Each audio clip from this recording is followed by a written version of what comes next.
Hello, I wanted to start a video on some of the spirituality and the experiences that I had in the practice of Santeria, Yoruba, La Regla de Ocha, some of the things and the religious practices that exist in Miami, and basically kind of help people to understand what it is that you should know before entering the practice.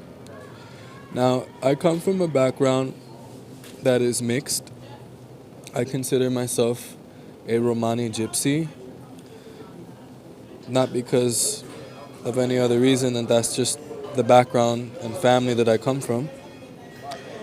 We're known to be the people of the psychics, the tarot, the people that could read the future. Now, I came across different religious practices growing up in Miami because it's such a big community of different cultures that intersect. And so oftentimes, people that grow up in Miami experience the religion of Santeria. And it's not necessarily a good or a bad thing, it's just an experience.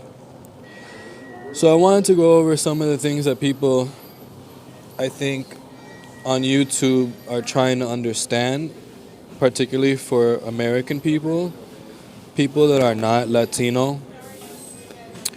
And it also includes people that are Latino, people that want to understand more about what's going on and what to understand.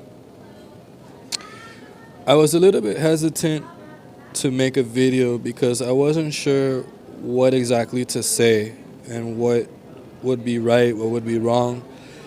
I decided I'm going to go forward and make videos to help people to align themselves in the right direction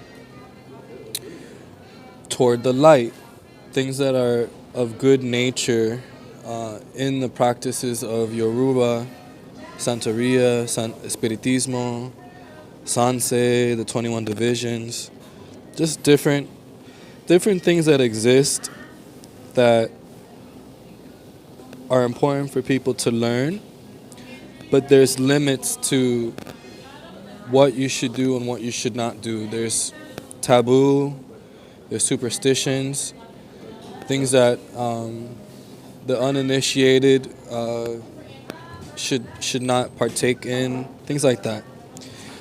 So the first part of the video, I wanted to talk about, what do you do when somebody puts a hex, Hex, a hex or a curse on you? And what are some of the things, the signs that indicate that there may be a malokyo or an evil eye type spirit that follows you or targets you, things like that. When I was growing up as a child, I was exposed to the Santeria religion. I was initiated as a young boy in the path of Elegua. Elegua is the deity of Crossroads. He's known as the primordial spirit. He's represented as a small stone with Calvary shells. Very much venerated, and the first deity to allow a person into the pantheon of the Orishas. In other words, like, ceremonies cannot begin until they ask their petition to Elegua. Well, I was chosen in La Regla de la Ocha to follow the path of Elegua because Elegua was the path that was part of my destiny. He was, according to the religion, the path that I follow. It's not really a choice that you make. It's the high priest or high priestess does a reading. They conduct seance and different activities to identify who your Orisha is. Now, oftentimes, people don't have just one Orisha.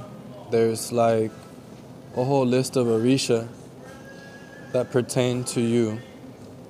But then there's some Orishas that are not part of your path, that don't pertain to your destiny. And so you don't really focus on those. An example is like, I'm not or wasn't chosen to be on the path of Shango. Shango is the deity of thunder and power. He's represented as black and white. It's represented as white and red.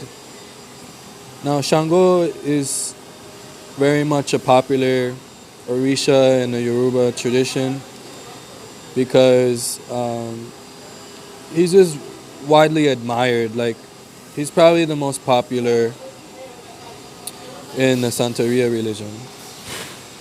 But that's not my path. That's not the Orisha that follows my destiny. And so that's an example of where you as an individual have to be able to distinguish what is the correct Orisha for your path.